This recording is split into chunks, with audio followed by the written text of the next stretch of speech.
I have played Five Nights at Freddy's a fair bit on this channel, and over the past few weeks I've decided to revisit each of the games, at least the main story games, and see which one of the main story games is the greatest. So that begs the question, which Five Nights at Freddy's game is the best? Also note that I'm only going to be ranking the main story games in this list, which includes Five Nights at Freddy's 1, 2, 3, 4, Sister Location, Freddy Fazbear's Pizzeria Simulator, and Five Nights at Freddy's Security Breach.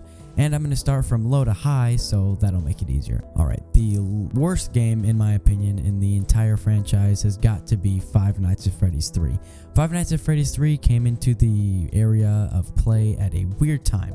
The franchise had only had 2 games prior, and they were really similar to each other, and Five Nights at Freddy's 3 at the time, and still to this day, doesn't really bring anything new to the table. Instead of being overcompensated with work like you are in Five Nights at Freddy's 2, Five Nights at Freddy's 3 feels like a boring game. All you're doing is looking for an animatronic who's really hard to find, so the game is a frustrating, albeit kind of exciting game in between nights because of the 8-bit cutscenes. That's really the best part of this game, is the 8-bit cutscenes sometimes if you die. But really this game, all you're doing is looking for an animatronic, not finding him, getting frustrated and dying, and you have no idea why. Five Nights at Freddy's 3, depending on your luck, is either the easiest or hardest game in the series. Alright, number 6. This one might surprise you, but I'm going to put Five Nights at Freddy's Sister Location towards the bottom of this list. I know it's some people's favorite in the series, but hear me out. Replaying it again, it really didn't have that much effect on me as it did when I first played it. The second playthrough is really boring, but that's only because at this point in time, the story and the entire game of Five Nights at Freddy's heavily depended on the lore. If there wasn't something new being discovered, it just feels like a boring old game. And honestly, a lot of people really like it for the fun characters, which it does have, but honestly, Five Nights at Freddy's Sister Location is really nothing new, despite the fact that it changed the way the game was played. There's really nothing new to be added once you play it for the second time. So for the first playthrough, Five Nights at Freddy's Sister Location, incredible game, but if you're looking for replayability, Five Nights at Freddy's Sister Location has to be towards the bottom of our list. Alright, number 5, I'm going to go ahead and put Five Nights at Freddy's 1 on there. I know it's a lot of people's favorite in the series, and it's the original one, the one that started it all. But honestly, I don't really have a lot to say about my dislike for this one, because I really do love this game. And this is one of the ones that I have the most hours in, but this formula by the end of the series had been done time and time again. So it's kind of the worst one, but that's only because it's the first one. So honestly, this one has to be towards the bottom of the list because later games in the series, like Five Nights at Freddy's 2 and possibly Five Nights at Freddy's 4, took this formula and did it way better. Alright, number 4, we're going to go ahead and put Five Nights at Freddy's Security Breach. The hype for this game was unreal and unmatched. I don't think the hype for almost any game, save it be Cyberpunk 2077, beats the hype that Five Nights at Freddy's Security Breach had of all time. It was really hyped up, but unfortunately, the game was rushed and full of bugs, and it still is to this day, which is why it's so low on our list. Five Nights at Freddy's Security Breach seems to be like a wrapped together, duct taped kind of video game.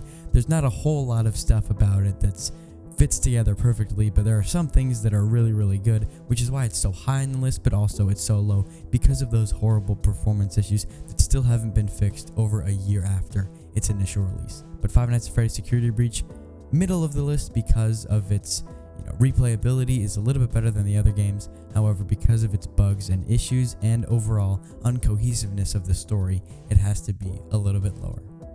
Alright, at number 3 on our list, we're going to go ahead and put Five Nights at Freddy's 2. Out of the 3 that started the game, the first 3, 1, 2, and 3, Five Nights at Freddy's 2 definitely does the game the best. The characters are the best, there's a ton of stuff to do. Never while you're playing Five Nights at Freddy's 2 do you feel like you get bored, and Five Nights at Freddy's 2 just has some crazy characters. The game is still creepy like it is in the very first one. It doesn't lose any of its sense of scare. Five Nights at Freddy's 2 really gives you a sense of panic, a sense of terror, a sense of horror. And since there's no doors, you also have no sense of security. It's crazy the way this game makes you play and find new strategies to beat the animatronics. And some combos the animatronics have, like Foxy and Balloon Boy, everyone knows, very deadly if you don't get it right. So this one is very much luck-based and very much strategy-based. So that's why Five Nights at Freddy's 2 has to be towards the top of our list. Alright, number 2, this is a really hard decision, but I'm going to go with Freddy Fazbear's Pizzeria Simulator. This game has one of the best openings to a horror game I've ever seen, in which case an animatronic is right across from you at a table. It is so scary and chilling, and every part of this game is really good. The simulator part is really fun, the happy-go-lucky music is really goofy and silly, and I really like it for some reason, and it really fits Five Nights at Freddy's to me. And I also really like the night mechanic, where you also have to make not enough noise, but the things you do in the simulator, such as purchase animatronics, such as Lefty, who can attack you in the night modes, and accept sponsorships, really change the way the game is played, and it's really good. One part of the game affects another part of the game, which affects another part of the game, and it's really cool. There's 3 different types of modes or mechanics in this game, and they all complement each other, and this game is so scary every single time, which is why it's got to be number 2 on our list.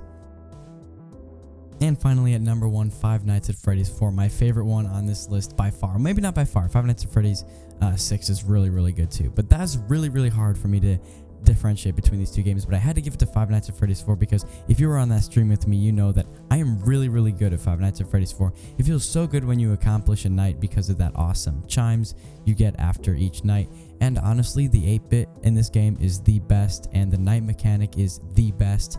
It's so cool. You have to run around, and you know, there's no door. There's doors, but there's no real way to see where the animatronics are unless you get right up and close to them. That moment of anticipation is really frightening, and that is why Five Nights at Freddy's 4 is the best Five Nights at Freddy's main story game. What do you guys think? Do you guys agree with my list? Tell me whether or not you do in the comments below. Also, let me know what else you'd like to see on this channel, and comment down below the word Foxy if you've made it this far. Thank you guys so much for watching. Please hit the subscribe button because I got a bunch of stuff planned for the future and you definitely don't want to miss it. And as always, I will see you beautiful people on the flip side.